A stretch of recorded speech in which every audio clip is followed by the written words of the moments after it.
prosseguimento a nossa programação e com a palestra do professor Eduardo Lopes, da Universidade de Évora. Eduardo Lopes efetuou seus estudos de bateria, jazz e percussão clássica no Conservatório Superior de Rotterdam, na Holanda. É licenciado pela Berklee College of Music em performance e composição com a mais alta distinção. É doutorado em Teoria da Música pela Universidade de Southampton, no Reino Unido, sob orientação do Dr. Nicholas Cook. Em 2015, prestou provas de agregação em música e musicologia na Universidade de Évora, tendo sido aprovado por unanimidade. Ao longo de sua carreira, recebeu vários prêmios e bolsas de estudos nacionais e internacionais. Atua regularmente com os mais relevantes músicos portugueses e artistas internacionais de renome, tais como David Samuel, Mira Melford, Susan Mascarelli, Kevin Robb, Phil Wilson, etc. Gravou vários CDs, alguns dos quais como artista principal. Apresentou-se em concertos em Portugal, Espanha, França, Holanda, Inglaterra, Escócia, Brasil, Japão, Estados Unidos. É artista Yamaha na Europa e endona das marcas dos instrumentos Zildjian e... Eu estou sem óculos, isso está difícil. É autor de vários artigos e textos, sobre a problemática da interpretação musical, teoria da música e ritmo, jazz e ensino da música. Lecionou na Universidade de Southampton, no Reino Unido, e na Escola Superior de Música e Artes e Espetáculos em Portugal. De 2012 a 2016, foi diretor do Departamento de Música da Universidade de Évora. No ano letivo de 2016-2017, foi professor titular visitante na Escola de Música e Artes Cênicas da Universidade Federal de Goiás. Ao momento, é professor associado com agregação no Departamento de Música da Universidade de Évora. É diretor de doutoramento em Música e Musicologia na Universidade de Évora e coordenador do Polo Cezanne da Universidade de Évora. Doutor Eduardo Lopes, é com muito prazer que nós te recebemos aqui.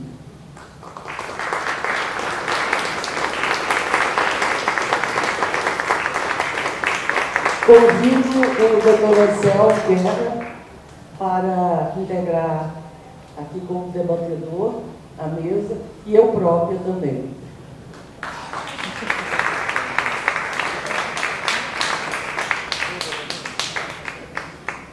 Ora, muito boa tarde. Obrigado por terem vindo e nesta conferência com um aspecto muito grande de performance. Nós estudamos num simpósio de musicologia. Bom, eu quero começar pelos agradecimentos que, para além de serem de praxe, são mais que merecidos. Quero agradecer, obviamente, à Universidade Federal de Goiás, que eu sei que ao longo de muitas reitorias têm apoiado este evento, que cada vez se insere melhor e mais importantemente no programa, e obviamente à professora Ana Guilmar e à professora Magda Prima por se manterem firmes à frente deste evento que está a atingir um patamar muito importante no país, mas também a nível internacional. Já se fala deste evento na Europa, muitos pesquisadores já o conhecem, portanto, na realidade, o trabalho da professora Ana foi fantástico, tem sido fantástico. Muitos parabéns e muito obrigado pelo convite de me terem aqui.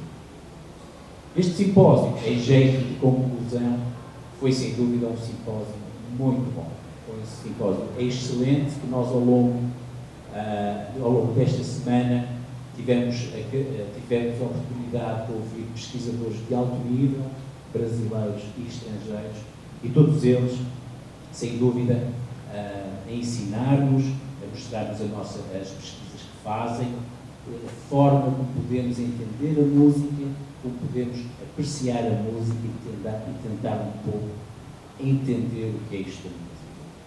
Várias áreas foram abordadas, desde a história até às questões das linguagens, das músicas eruditas, das músicas populares, um largo espectro, que é também uma vantagem neste simpósio.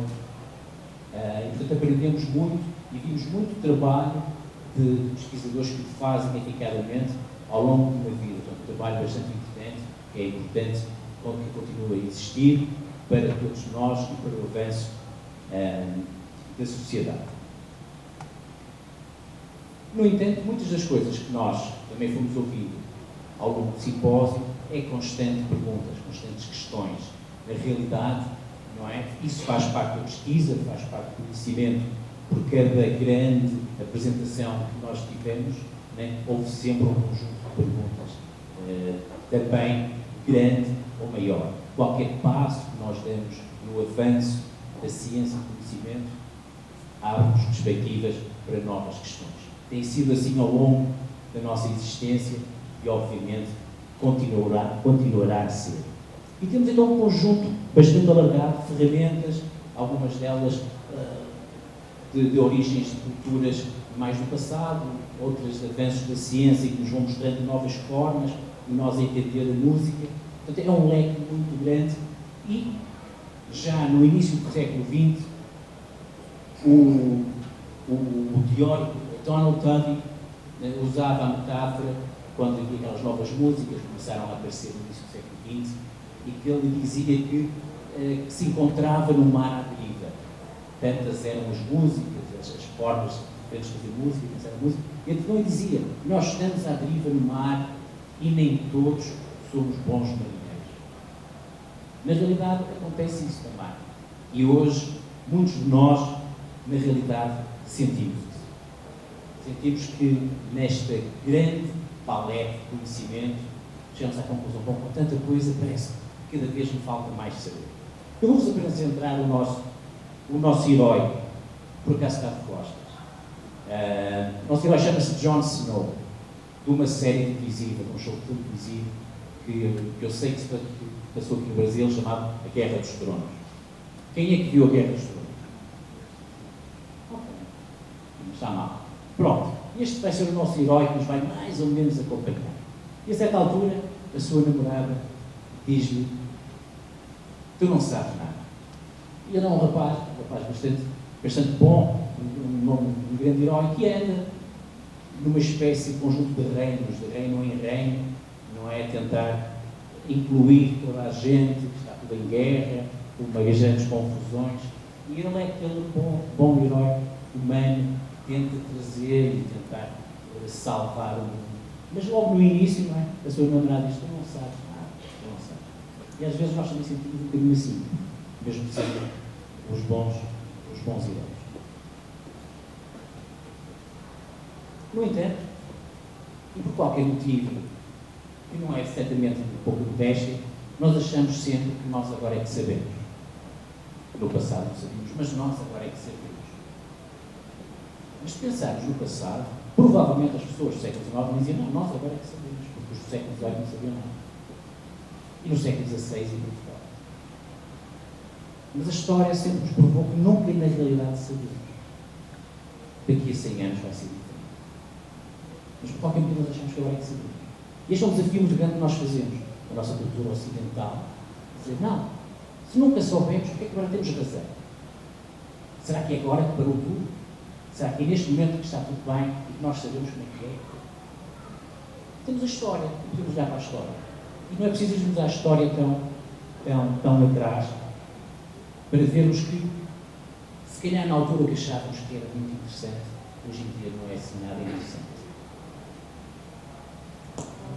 Finding a phone in the car isn't that unusual anymore, except when it leaves the car, from the passengers, behind seats, or leisurely lunch. Radio Shack keeps you in constant communication with their affordable, transportable cellular telephone. Hello? Oh yes, he's right here. It's for you. Yes, I heard about the merger. About 100 shares. The affordable transportable cellular telephone, only at Radio Shack. Ainda há pouco tempo atrás, não é? Isto era uma grande novidade, era uma coisa fantástica. Era um avanço, não é? Impossível de existir. E agora vemos, quer dizer, era bastante complicado, não andamos com isso. Isto é para nos lembrar que se calhar o que fazemos hoje não será propriamente tão avançado ou tão bom. Nós temos que ter isso um bocadinho em consideração. Outra coisa que tem a ver com a criação de conhecimento e aquilo que fazemos é utilizarmos, e nós, para puxar um bocadinho mais para a música, é utilizarmos ferramentas e pensamentos que foram criados no passado e trazê-los para a atualidade. Fazemos isto, temos as ferramentas, e quando temos uma nova situação, vamos ver como é que podemos utilizar isto para essas ferramentas.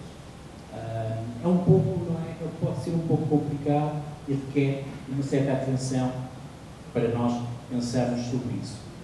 Além do mais, a arte tende a ser progressista, tende a ser inovadora.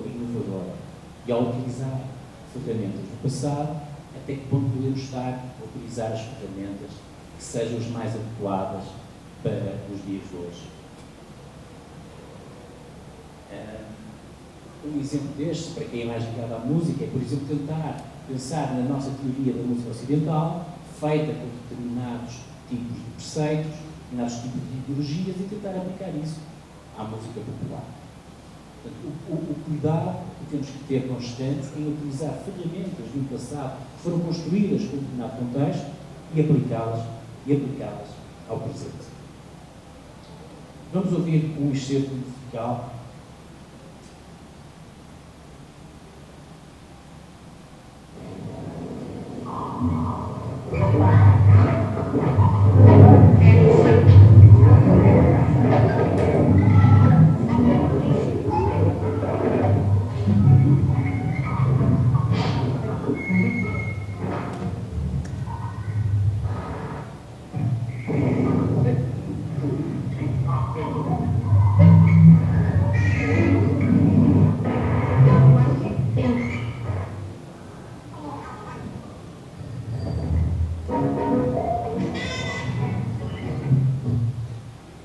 Alguém sabe o que isto é?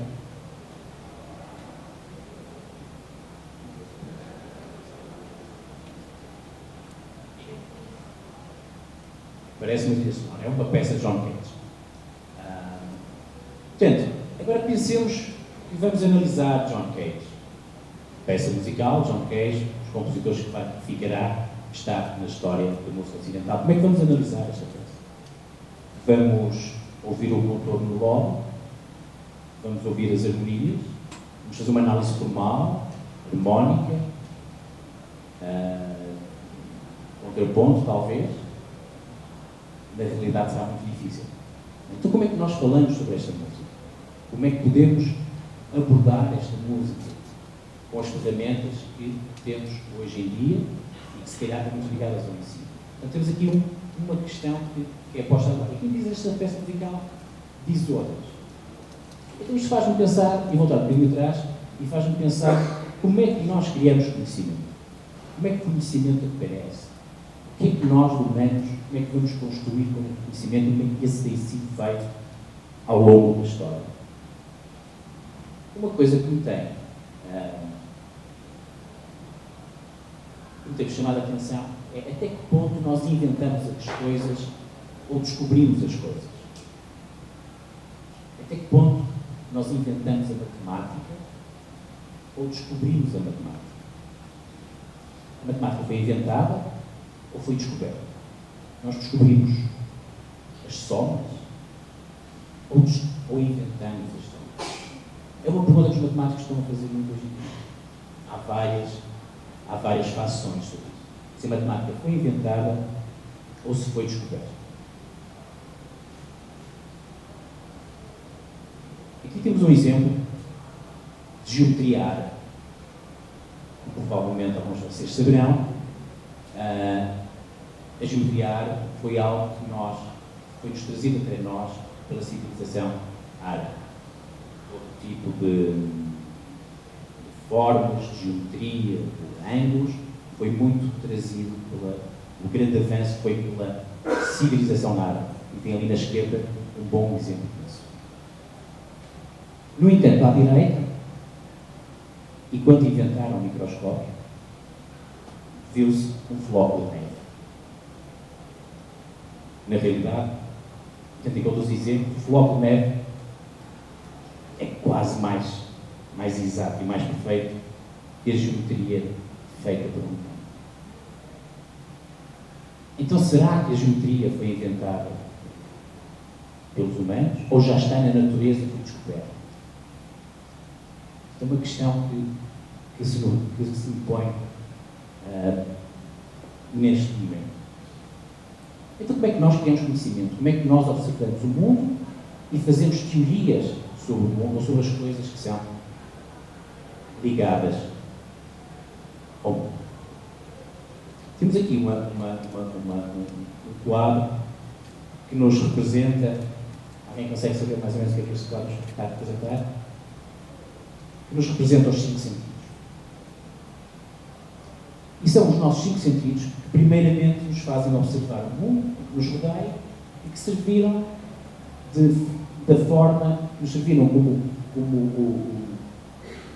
meio de comunicação para nós pensarmos sobre o que vemos, para teorizarmos. Aquilo que ouvimos, tentamos teorizar. Aquilo que vemos, teorizamos. Portanto, é a primeira forma como nós temos de teorizar as coisas, falar sobre as coisas, através dos nossos 5 sentidos. Portanto, nós observamos o mundo e reagimos, teorizamos sobre aquilo que vemos. Muita da teoria foi feita, ou alguma da teoria foi feita a pensar nisto. Por exemplo, há uns 600 anos atrás, o homem olhava para o céu e via o sol a nascer, a nascente, a mover-se ao longo do dia e a pôr-se a poente. Bom, nada mais simples, não é? O sol anda à volta da Terra, olhávamos para as estrelas e, bom, nós estamos aqui, estamos rodeados de estrelas. Então, a Terra é o centro do universo. E durante muitos anos, as teorias de astronomia eram feitas com a Terra, 100% do universo. Porque isso nós víamos. Aliás, ainda hoje temos que o Sol se põe ou nas montanhas. Obviamente, mais tarde chegamos à conclusão que não era isso. Mas ouvi dizer que alguns que ainda não estão por lá. Mas não interessa. Portanto, aquilo que nós víamos, que percebíamos, é aquilo que nós podíamos jurar a pé juntos que existe. Um outro conceito é vermos as coisas à imagem que nós somos. Nós olhamos para nós e projetamos uma realidade baseada naquilo que nós somos. Portanto, temos esta questão do exterior para nós e de nós para o exterior. E um conceito muito interessante que tem sido aplicado em relação a isso e que depois, mais tarde, foi desenvolvido para a metáfora linguística por Lakoff, é o conceito do contentor. O nosso corpo é um contentor. Está feito de camadas, protegido e tem uma forma de contentor. Portanto, esta ideia de nós, do contentor, da proteção do corpo, é algo que também para nós projeta uma ideia do que o mundo é para nós. Não só ouvimos e percepcionamos algo, mas também olhamos para nós e pensamos no universo baseado à nossa imagem. Portanto, temos aqui esta questão do exterior e do interior, desta forma que nós nos relacionamos com o mundo. A ideia do contentor vem ainda um bocadinho antes. Todos nós sentimos, né, que viemos de dentro de qualquer coisa, que havia uma proteção, que havia, digamos, este tridimensional, este objeto tridimensional. Então, esta ideia daquilo que nós vemos e daquilo que nós projetamos à nossa imagem acabou por ser muito importante para a forma como nós fazemos ciência. Portanto, a ideia da preservação através da proteção do contentor. E a ideia, a partir daí, terá sido, não é, da sobrevivência. O ser humano também quis sobreviver. Então, esta ideia de proteger do contentor, das casas, das cavernas. Portanto, é algo que está muito enraizado na nossa genética mental. Então ficamos sempre com esta ideia de proteger, de parar, de ficar parado. O que víamos de fora era a mesma coisa, víamos montanhas intransponíveis, quer dizer, havia qualquer coisa que nos fechava em algum lugar, okay? Que nos protegia dentro do contentor novamente. E depois, claro, com a ideia da sobrevivência, criamos laços com pessoas próximas, mas havia sempre um intransponível, algo que estava para lá, nas fronteiras, e o que estava para lá, nós não queríamos que estava fora do nosso âmbito. Portanto, havia as barreiras naturais, que sejam montanhas, que sejam rios, algo que fazia limites, que limitava a nossa proteção, a nossa forma de ver as coisas, algo que era querido para nós. Estamos a criar muralhas, criar culturas, muralhas, os convênios. Nós somos assim, funcionamos desta forma e para lá das muralhas está qualquer coisa que é sempre má, que vai nos alterar, que vai potenciar algo de errado que está fora e vem estar para nós. Isto é algo que tem sido um pouco da história do que é. Estou a ser a Jerusalém. E então temos esta ideia de fechados para nos proteger o mais quietos possível. A sobrevivência através da pouca movimentação. Este é o nosso herói, quando, lá no mundo dele, viu uma muralha que havia lá grande, uma parede, que eles chamavam parede, e que tinha para lá algo de errado dessa parede, obviamente. Uns maus, não é?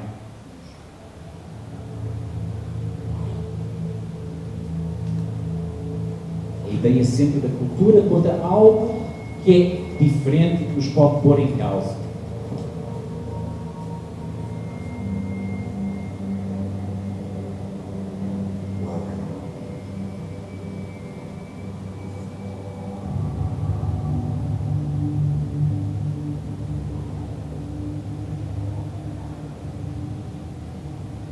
Medo do que está para lá, da cultura. Não é?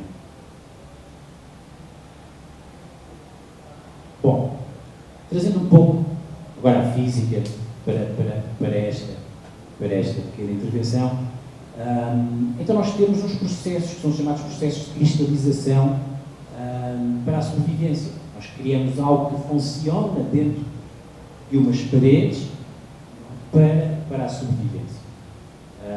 Esta questão desta cristalização de algo que é imutável ou que não se move muito porque nos dá conforto, nos protege, é algo que é dispendioso do ponto de vista da energia. É algo que é contra a natura. A nossa existência, nós para estarmos vivos, despendemos muita energia. É algo que é dispendioso. E depois, por outro lado, temos uma linha do tempo, segundo nos diz Einstein, que é imparável.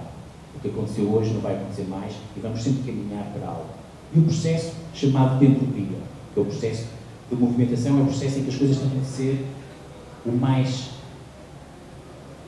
com menos diferença de energia ou de poderes entre as diferentes partes. Portanto, na realidade, a unidirecionalidade e a entropia vencem.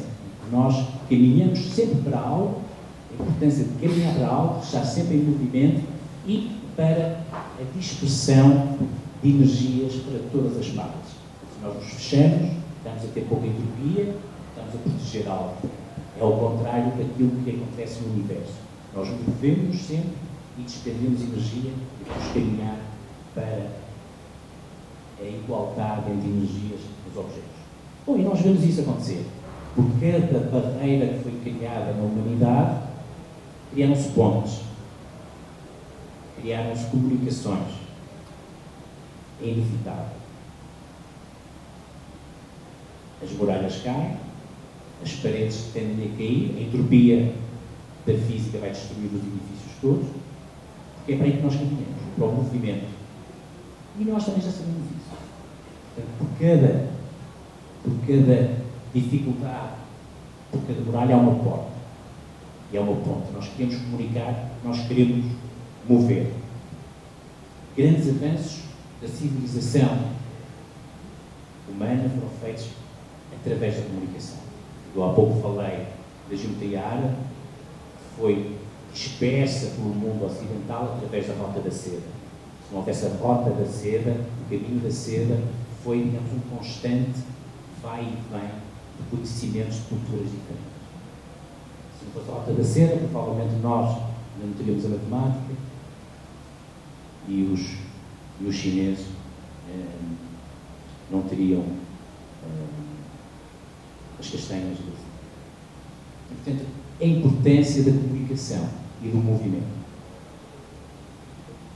Portanto, neste aspecto, temos a relação entre a direcionalidade do tempo e a entropia, consciencializa, então, para a importância e inevitabilidade do movimento. Nós estamos em constante movimento.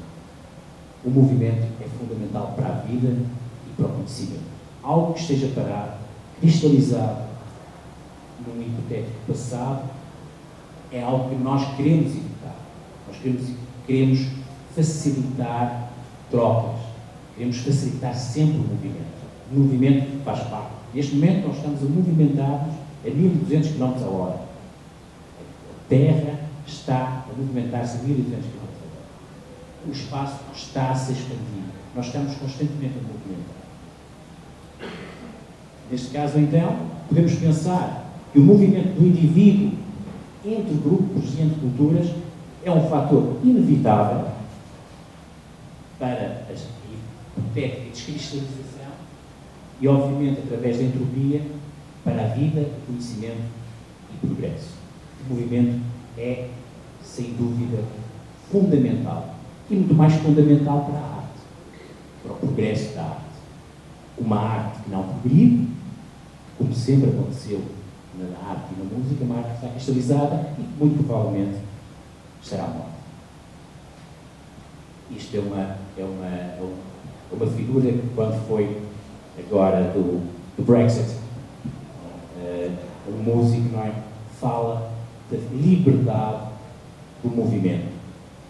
Faz-me lembrar muros que foram erguidos no passado para não deixar pessoas sair de lá, e agora há muros que são erguidos para não deixar as pessoas entrar. Está passando qualquer coisa de errado. Porque é que se criou o muro para não deixar as pessoas sair? Porque é que se criou o muro para não deixar as pessoas entrar? Muito bem. Chegamos então à nossa música do século XXI. Eu ainda penso no século XX, que é estranho. Já estamos quase em 2025, no primeiro quartel. Não. Mas eu penso no mundo XX. Quando eu penso que estamos no século XXI, é um pouco assustador. Nós estamos ao momento daquilo que é chamada Revolução Digital. E a Revolução Digital é algo que está cá e que altera do dia a dia as nossas vidas. Isto aconteceu há uns 150 anos atrás, quando foi a Revolução Industrial. A Revolução Industrial criou um novo universo. E hoje em dia a Revolução Digital está a fazer a mesma coisa. Não vamos ter a ideia que vamos deixar de ter celulares, que não vamos ter internet, que as pessoas não vão ouvir músicas de 20 segundos. Nós não podemos controlar isso. Ela está cá e vai estar cá para continuar. Outra coisa é também esta ideia da identidade e do global. Sabemos também que cada um de nós é uma pessoa, é um indivíduo com vontades, mas também temos o global. Este global também não vamos fugir deste global. É impossível, não temos forma de alterar isso. E depois também o que é interessante é como é que a cultura musical ocidental acaba por influenciar o ensino. Portanto, temos aqui estes três paradigmas, não é, que não podem ser esquecidos. A Revolução Industrial está cá. O nosso problema com a Revolução Industrial é que, enquanto as revoluções do passado, as tecnologias duravam 50 anos, 60 anos a acontecerem, elas agora acontecem de uma semana para a outra. Mas é assim, não vamos fugir, não vamos voltar para o passado, é inevitável o caminho, a unidirecionalidade do tempo. É inevitável. Então, temos música hoje em dia deste género.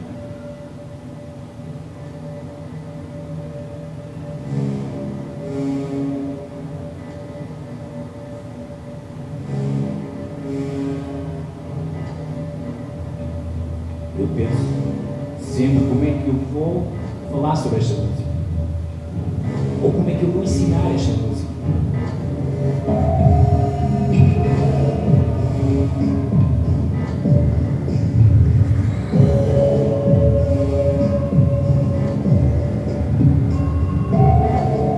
Posso não ensinar esta música. Ela existe.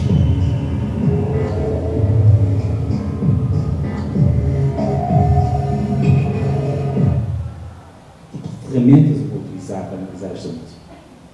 Ou como é que eu vou ensinar esta música novamente? Mas será que isto não existe, esta música?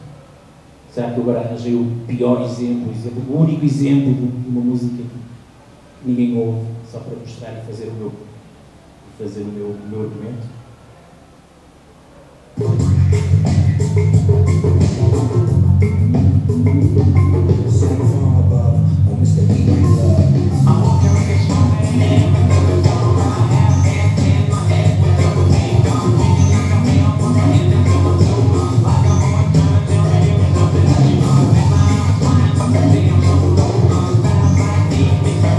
Tem cá aqueles sons também.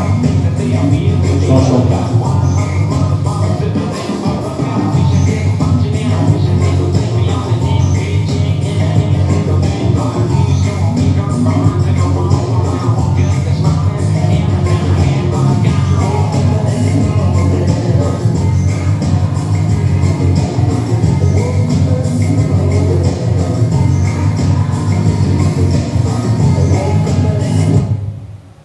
Ouvir os mesmos sons. Portanto, existem estes sons. Existe esta música. Isto é um exemplo de uma música que fazia parte de uma banda sonora também de uma série muito conhecida e que vendeu milhões e milhões. Portanto, existe. Os sons são os mesmos, estão lá. Agora, como é que eu vou ensinar estes sons? Como é que eu vou falar sobre estes sons? Será com o contraponto? Será com a percepção musical? Será com a harmonia? E as tecnologias? Vou ensinar as tecnologias aos meus alunos, nós não conseguem fazer esta música. Já agora para nos lembrar novamente do John Cage, de há pouco.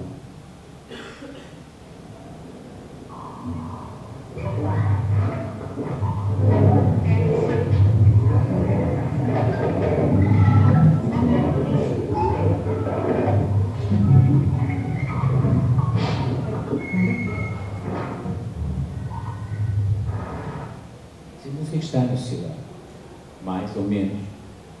Como é que nós falamos desta música? Que tipo de teorias? Vamos utilizar, por exemplo, a teoria da rima para analisar esta música.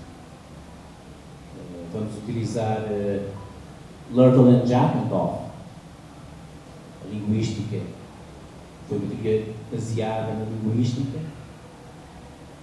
nas teorias generativas linguísticas, para analisar um determinado tipo de música de uma determinada civilização, e vamos trazê-la para esta música. Fará sentido? Ou até mesmo as estruturas rítmicas de Cooper and Meyer, baseadas na percepção musical, na fenomenologia da percepção musical. Isso aplica-se? Será que temos aqui ritmos que são uma teoria que foi feita para analisar a música clássica? Parece-nos complicado.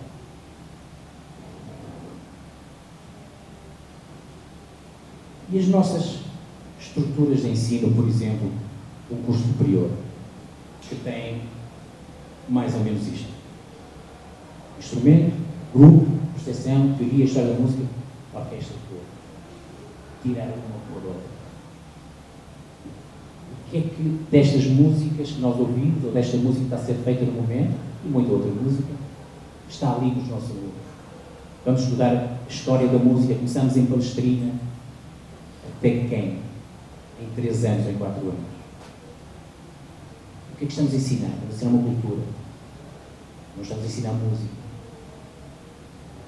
Até que ponto um aluno chega aqui e diz: eu vou-te preparar para o mercado de trabalho para fazeres uma banda sonora daquelas músicas que tu gostas, com tecnologia, e isso vai ser visto vais precisar de percepção, teoria, e a teoria e análise, quais são as teorias e análises que vamos ensinar? Vamos ensinar as teorias e as análises do passado?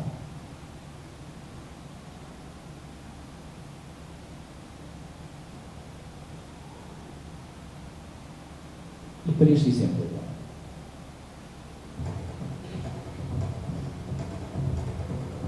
Ou melhor, o que é isto que estamos a ouvir?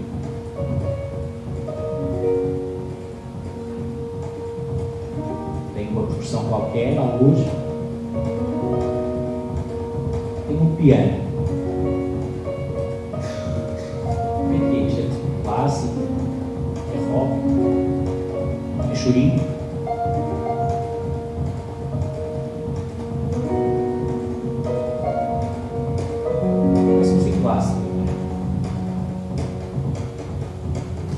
Tiramos a discussão. Não. Na lista, peça lista.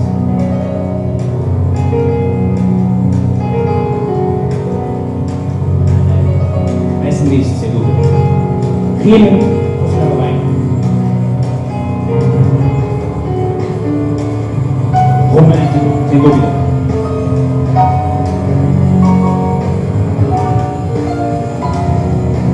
Herói.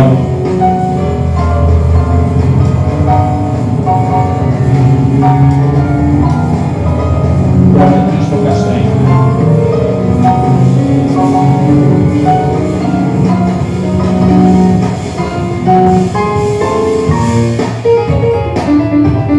Isto é rock.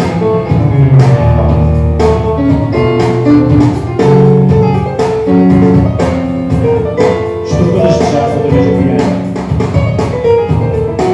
Padrões de jazz, caixa jazz.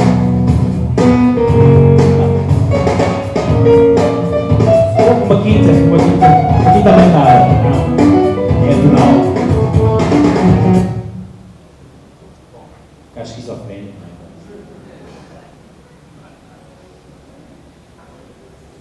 Então o que é isto? Como é que eu vou analisar isto?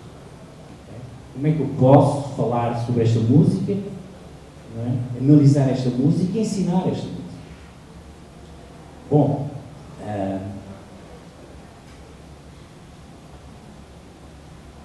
tenho pensado na ideia das múltiplas identidades para o global.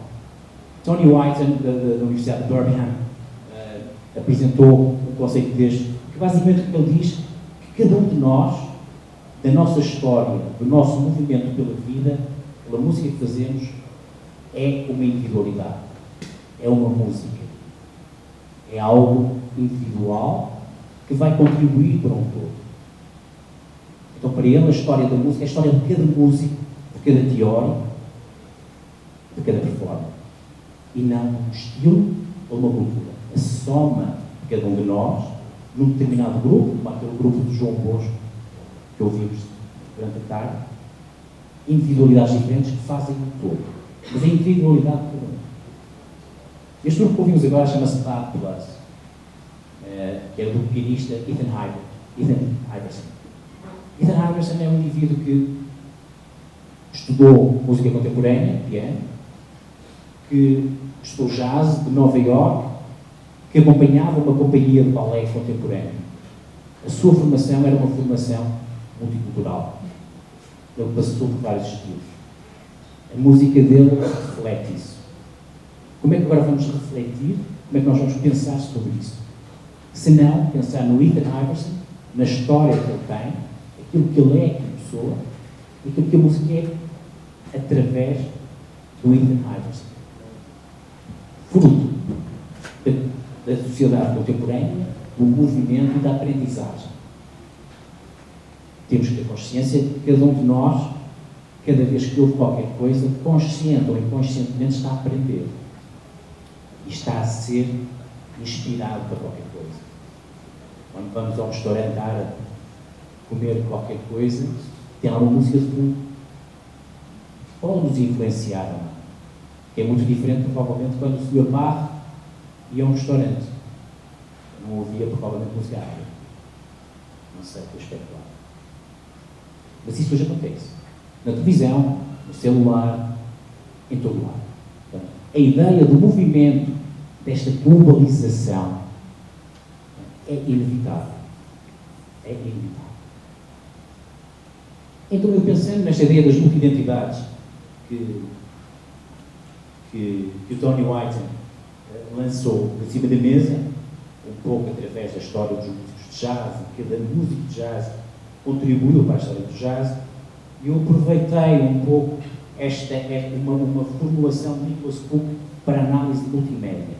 Nicholas Cook tem um livro interessante sobre a análise de multimédia. Então, multimédia, o que é? Por exemplo, um comercial para a venda de um automóvel. Tem música, que tem ator, que tem cenário, e tudo dá-nos uma mensagem. Tudo junto dá-nos uma mensagem. E cada média contribui para uma mensagem legal. Mas o interessante de Nicholas Cook, depois que eu estou a pensar nisso, é que não é uma sobreposição de parâmetros. Não existe uma hierarquia de parâmetros. É um processo flat. É um processo que não tem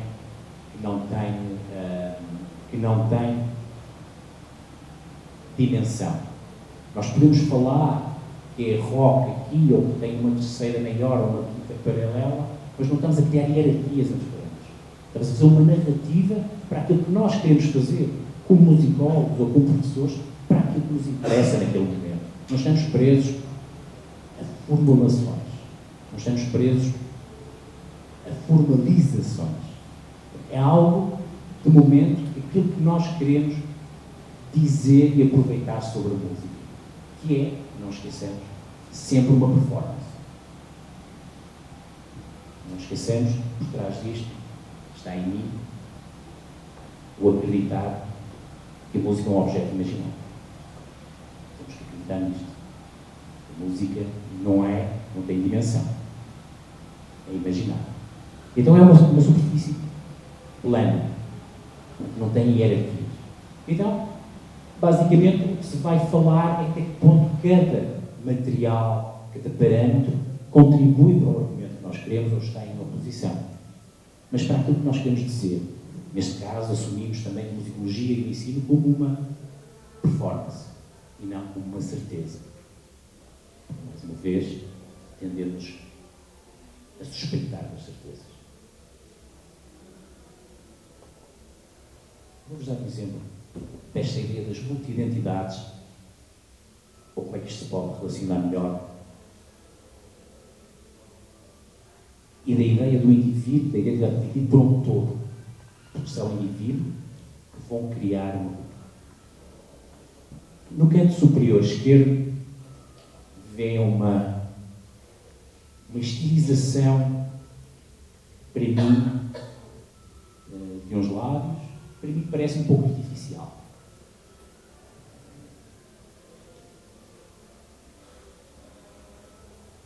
Mas vejamos este vídeo.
ser um exemplo de como é que as individualidades, as identidades são diferentes. Cada um pode criar um objeto, pode criar um grupo, pode criar uma imagem. Para mim, e agora que temos ali um pouco na perspectiva do mesmo tamanho, eu pessoalmente gosto mais daquelas baixas do que da estilizada de cima. Mas é a minha opinião. De cima parece artificial. Esta baixa parece ter um interesse interessante. Portanto, aqui podemos ver como é que é possível criar, mantendo a identidade, a ideia de um conjunto, de um grupo, mas livre de regras pré-definidas e que nem sempre podem ser perfeitamente as verdadeiras. Bom, então, o desafio para nós podermos caminhar no futuro, e como diz Nicholas Cook, é um grande desafio. E o desafio é repensar a cultura. Ele disse este conceito na sequência de ter um bom intérprete romântico a tocar uma peça de piano contemporâneo. E dizer, ele não consegue tocar essa peça. Este grande intérprete não consegue tocar. Então a conclusão é porque ele está a pensar na música. Ele estudou um tipo de música, toda a sua técnica foi pensada num tipo de música. Como é que ele agora vai tocar uma música que é totalmente diferente? Não vai conseguir. Porque a sua cultura, a forma como ele foi formado, não consegue. Simplesmente não consegue. Portanto, o desafio que nós temos agora, com todas estas coisas que acontecem, como é que utilizamos o computador, o celular, é muito grande, que é repensar a nossa cultura. Esse será o desafio epistemológico. Porque estamos a avançar tão rapidamente, se não repensamos no que fazemos, criamos o risco de estarmos a caminhar, a deixar as coisas acontecer. E como é que podemos repensar a nossa cultura? Na música. Obviamente, através das teorias que utilizamos, novas teorias que resolvam os nossos problemas. E a nossa cultura quer exatamente o contrário. Quer que tenhamos uma teoria que vai resolver os nossos problemas. Mas a prática veio primeiro. Às vezes veio de uma forma errónea, através dos nossos sentidos, que não são perfeitos, através de projeções psicológicas que também não são perfeitas. Mas é isso que temos que pensar. Por exemplo, como é que podemos pensar no nosso ensino de música, que eu há pouco mostrei como instrumento, ensemble, teoria, percepção, história? Como é que podemos pensar isso para ajustar às músicas do século XXI, ao que está a acontecer lá fora, e, ao mesmo tempo, podermos resolver isso?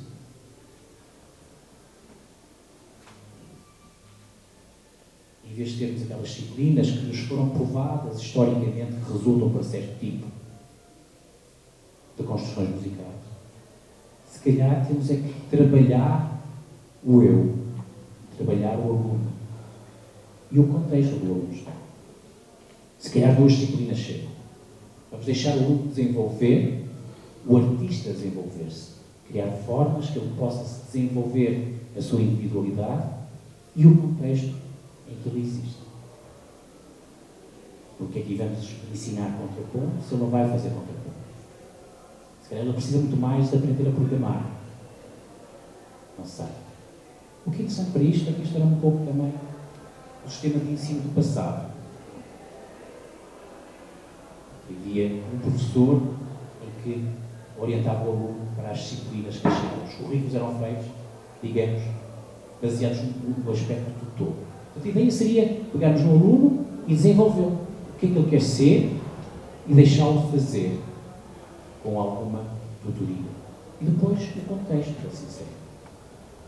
Nós estamos todos assustados, principalmente os professores de percepção e os professores de história, e se calhar temos os professores de instrumentos tradicionais e dizem, bom, já vou para o desemprego. Não necessariamente. Não necessariamente. As coisas mudam, porque é preciso as coisas mudarem de uma forma positiva e sem dúvida que toda a gente vai continuar a trabalhar. Mas é um pouco isso. Não é? O que é que o aluno quer? O que é que ele pode ser? Deixá-lo desenvolver. Isto vai resolver algumas das questões que pusemos hoje de manhã, por exemplo. Olha, vai resolver, desculpe a minha modéstia, talvez resolva. Porque aí vamos deixar que o aluno seja diferente do que é que ele pode ser. Bom, e assim temos o repensar da cultura, que é o tal projeto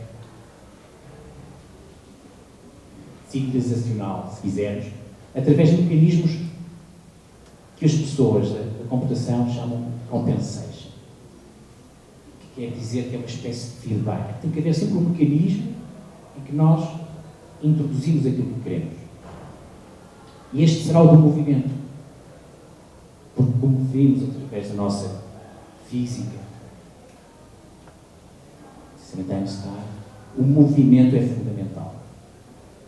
O movimento é fundamental. Como tal, podemos repensar as nossas culturas através do movimento. E qual é o teu movimento? Pode ser, provavelmente, ir ver a outra cultura. Nós também temos alguns mecanismos, não é? Cooperação, quando os alunos vão para outra escola, vão para o estrangeiro e dizem: o que eu aprendi lá foi fantástico este semestre passado. Está a acontecer isto. Está a acontecer isto. Portanto, a ideia do movimento e não da cristalização. Ficas aqui, aqui é bom, nós sabemos como é que funciona destas formas. Não necessariamente. A história prova-nos errar. Portanto, a ideia do movimento é fundamental. E existe. Bom, e para terminar com esta palestra, que espero que não vos tenha assustado muito, mas é otimista, nós sabemos o que vai acontecer, da inevitabilidade. Portanto, ela é otimista. Podemos pensar, então o que é que aconteceu ao nosso herói?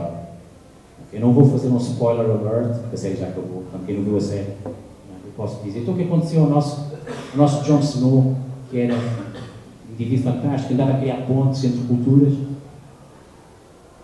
tentava fazer o bem, como é que ele acabou? Pronto, é que o Jon Snow fez, o que é que lhe aconteceu, depois de algumas coisas boas ou más. O que é que aconteceu ao Jon Snow? O Jon Snow, ao longo das suas viagens pelos reinos todos, chegou à conclusão que os maus não eram tão maus quanto isso.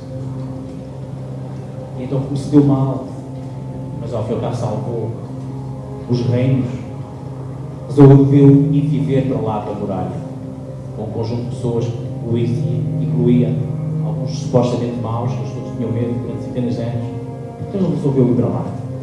Resolveu ir para lá viver, continuar o seu movimento, o seu inevitável movimento de conhecimento, de criação de novas culturas, de novas pontes de avanço. Jon Snow é o nosso herói. As coisas correram mal, mas ele continuou no seu movimento, mas sobretudo descobriu que para lá daquela muralha terrível dos maus contra os bons era onde ele estava bem, porque não teve medo de ultrapassar as muralhas e pensar de uma forma diferente e de incluir e repensar a sua própria cultura e as suas verdades adquiridas. Ainda está um bocadinho, não é, tonto com isto, mas em modo maior a série acaba assim, porque ele encontra, não tem problema nenhum, vai reinventar a sua cultura, vai inventar uma nova cultura no sítio dos maus.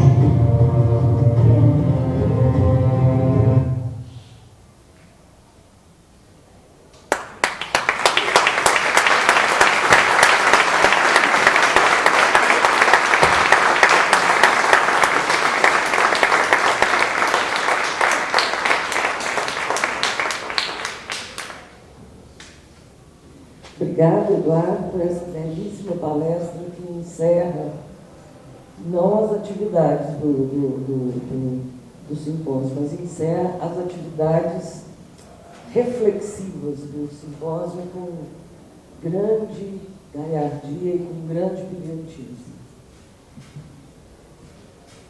Eu e o Anselmo estamos aqui, eu pelo menos, para fazer o papel de advogado do diabo.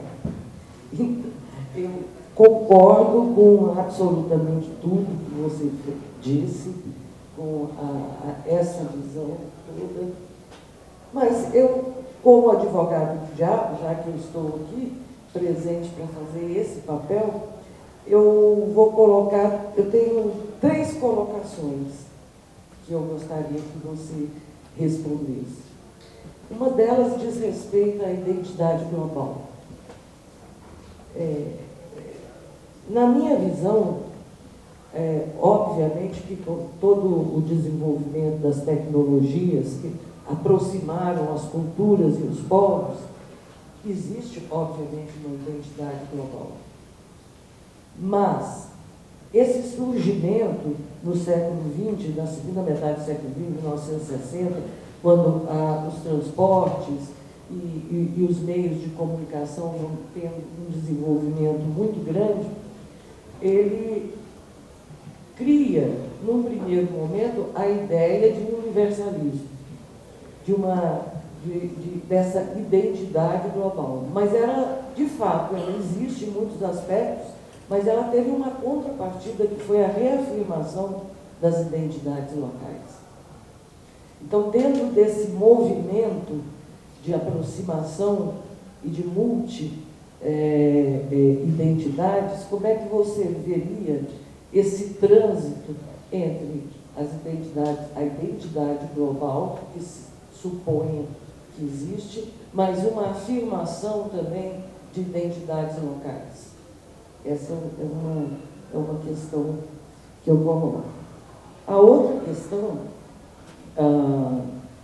é uma coisa que eu acho que a gente voltou e repetimos, né, muitas vezes aqui no Congresso, que é a questão do monoteísmo metodológico. Não existe uma teoria que se adeque a alguma coisa, existem objetos que pedem teorias, objetos que pedem metodologias, e não uma metodologia cristalizada que nos deixa confortáveis nas orientações e tudo mais. Concordo bastante com tudo isso.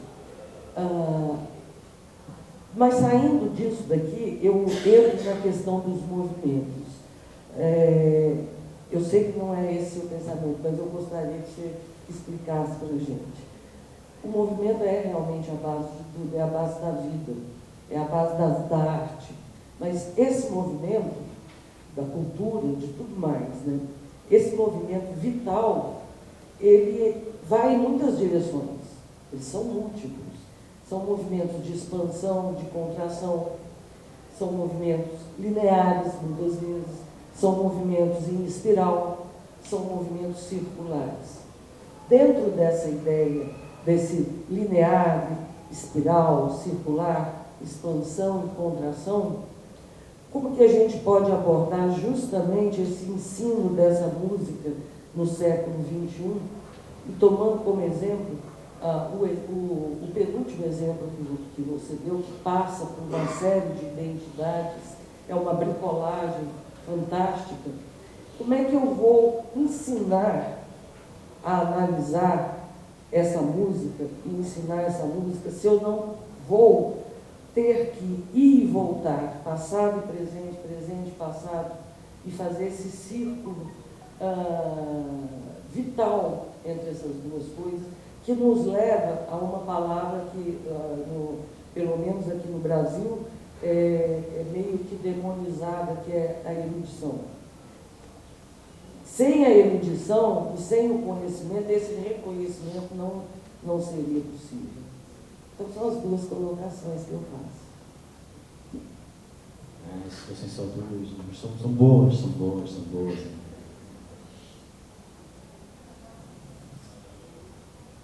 Eu não vejo contradição na ideia das identidades, das individualidades,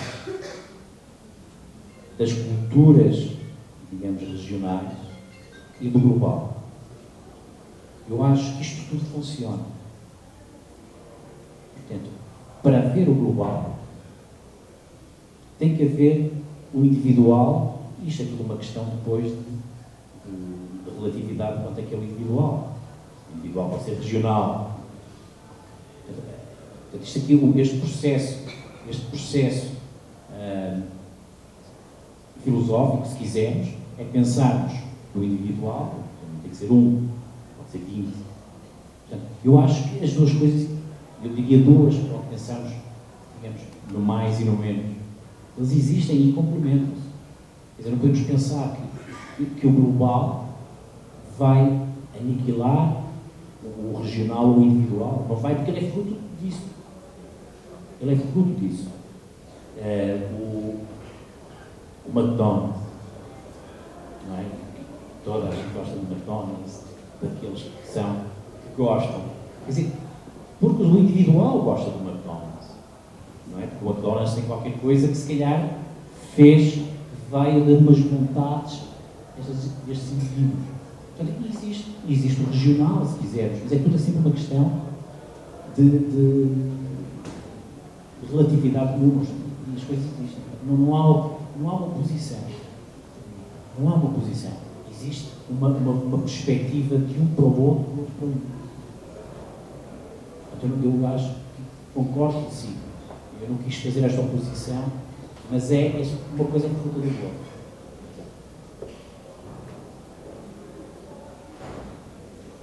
A erudição.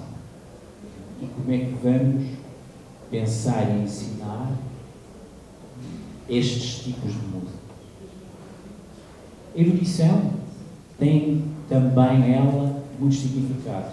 Tem também ela muitos géneros de erudição. Há a erudição da minha avó, que cozinhava muito bem, não é? Que a erudição, não é? De um grande filósofo francês ou alemão. Mas dito isto, na realidade o projeto não é fácil.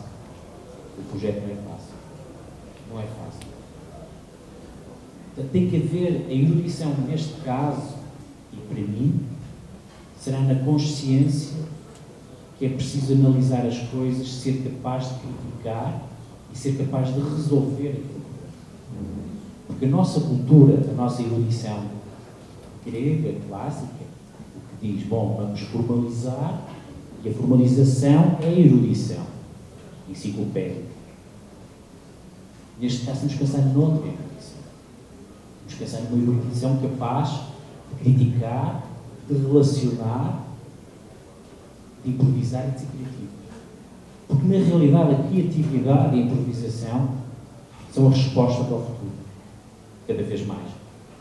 Porque, provavelmente, e com o avanço que estamos a ter, nós não vamos conseguir saber tudo. E não vamos conseguir chegar lá.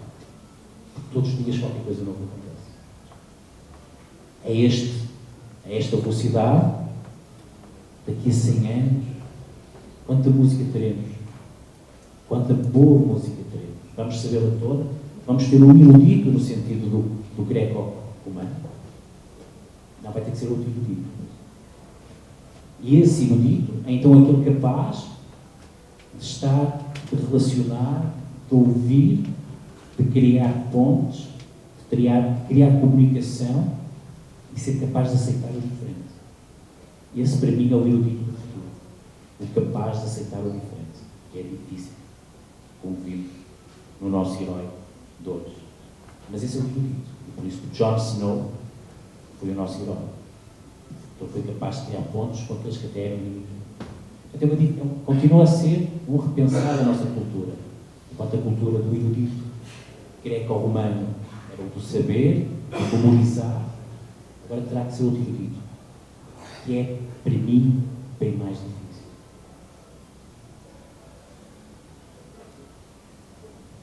Obrigada, Branca. Vou passar para o nosso amigo que vai abordar um campo que é dele, né? Que é da música eletroacústica.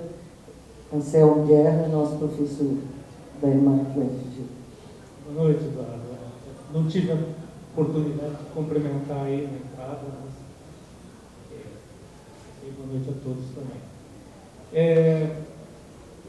Gostei muito das suas analogias, das suas metáforas, e eu estava angustiado, na verdade, em função do que seria a surpresa da sua palestra. E, para meu alívio, nas primeiras palavras, você colocou o exemplo do John Cage.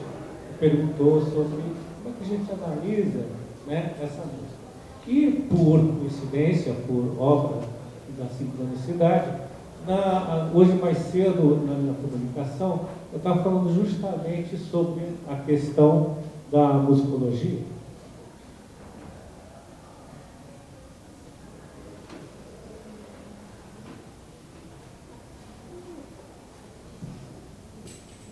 E justamente abrindo com a questão, é uma questão proposta pelo Leyland, que ele é o editor da Organized Sound, né, que é uma publicação da Cambridge, e também ele é famoso pela criação de repositórios de música eletroacústica. E ele, num artigo que tem uns 20 anos já, mais ou menos, ele propõe a musicologia da música eletroacústica, né? Que ele chama de musicologia da música dos sons, que ele justifica, resumindo assim, né, em uma frase, somos, né, ao adotarmos o paradigma da musicologia da música dos sons, isso ele fala, né, somos direcionados a buscar ferramentas para o estudo de materiais sonoros e estruturas musicais para descrever e analisar a experiência auditiva. Né? E aí, né, é como se a proposta fosse fenomenológica, de analisar a música sob o ponto de vista do receptor, do ouvinte. Né? E ele propõe, né, isso que eu achei interessante, ele propõe diferentes, uma tríade que comporia esse tipo de musicologia, que seriam os estudos históricos, ou seja, musicologia histórica, a etnoeletroacústica, né, e os estudos, a musicologia sistemática. Isso, para mim, não estava muito, assim, eu não tinha pensado dessa maneira até então, porque eu já participei de congressos de musicologia sistemática, né? E é como você colocou lá no Game of Thrones, que existem os feudos, né? Então, existe o feudo da musicologia histórica, existe o feudo da musicologia sistemática, que as pessoas estão lá enclausuradas e assim, receosas uns dos outros, né? A ponto de que é como se fosse algo excludente, né? E que eu sinto que no Brasil esse sentimento de feudo, ele se concretiza na própria denominação do que na verdade seria musicologia eletroacústica, musicologia dos sons, que aqui se chama a sonologia. E engraçado que, na verdade, a gente podia incorporar o que chama aqui sonologia o que é a própria musicologia. Então, certas questões, como você colocou no começo, como é que a gente vai analisar essa peça do John Cage? Né? Então, teriam ferramentas propostas pelo Land, né, que poderiam responder essa questão, né, de análise, de questões da análise espectral, questão da própria tipologia do Schaeffer, ou a espectromorfologia do Dennis Mullen, né? Então são coisas que me fazem aqui pensar, e gostei muito a sua apresentação, com as suas metáforas, trouxe algumas ligações que ainda faltavam no que eu estava pensando aqui que eu cheguei a apresentar mais cedo aqui no simpósio, né? Então, para não me alongar, vou deixar você falar sobre os meus comentários, né? Obrigado. Obrigado, Anselmo. Sempre um prazer estar junto de si, seja aqui, seja em Portugal. Não é? É sempre um prazer. Sim, Anselmo. É um pouco isso, né? Começar com a história dos feudos, não é? A natureza humana tem sido aquela natureza da proteção que falamos, não é? Da proteção daquilo que funciona para nós, contra os outros, não é? É a história da nossa civilização. Se calhar mais ocidental que outras, eventualmente, as outras têm outros problemas, mas é um pouco essa, não é? É o nosso conforto, falamos com pessoas da mesma língua, que têm os mesmos gostos, as mesmas estéticas, é a questão da sobrevivência. Não é? Então vem uma pessoa falar da história, não pode ser, não? As histórias são boas. E vice-versa. E criamos estes feudos, estes reinos, que não levam a lado nenhum. Levam as tais cristalizações que crescem, e depois o que acontece em qualquer cristalização, através da entropia, vão explodir, vão desaparecer. Agora, a questão da análise, aquela análise tripartida. Bom, o exemplo de John Cage, e por ser John Cage, é um exemplo de começo para a minha apresentação. Ele próprio encerra já formalizações, apesar de parecer assim um pouco esotérico, já analisaram exatamente das formas como você o propõe e mencionou. Na realidade, a própria teoria da música ocidental, aquele momento em que Cage apresenta esta peça, que é bastante antiga, nos princípios conceituais da nossa cultura, foi logo capaz de desmontar aquilo em timbres, na questão de cronologia, para ouvirmos, que está mais alta, mais baixa, foi logo capaz de fazer isso. É verdade. A minha questão é melhor, é assim que as pessoas ouvem isso, pode ser uma questão. Mas para mim é mais outra, é mais quando pegamos nesses sons e passamos à chamada música pós-industrial, que ouvimos um exemplo, e mais, depois quando juntamos blues, quando juntamos rock e colocamos os sons idênticos ao John Cage por baixo. Então aí temos um músico, um compositor, que foi capaz de compor um groove de bateria, um baixo funk, cores gospel e utilizar sons espectrais. Daí o problema começa a ser isso. Portanto, o exemplo de John Cage está a ser esotérico, parecer, na realidade, já o peso da nossa teoria do passado já o resolveu. E já consegue perfeitamente dizer o que é que se passa lá. Sou um pouco cético em relação a que, na realidade, o que se passa lá e que as pessoas ouvem em realidade. Mas isso, pronto, será outra questão. Mas a minha questão é quando depois existe um músico, um compositor, que conseguiu juntar isto tudo. Conseguiu compor um baixo funcional e um coro gospel, um grupo de bateria extremamente funk, fazer hip-hop no meio e colocar os sons pós-industriais do Cage. Então aí o problema tem que ser nada seja não pode ser esse.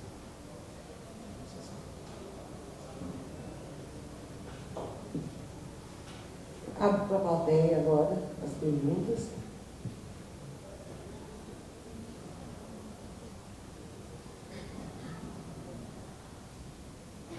Não? Então, agradeço, Eduardo. Muito obrigada. Muito obrigada mesmo. De coração, foi maravilhosa a sua palestra. Nos ilustrou muito.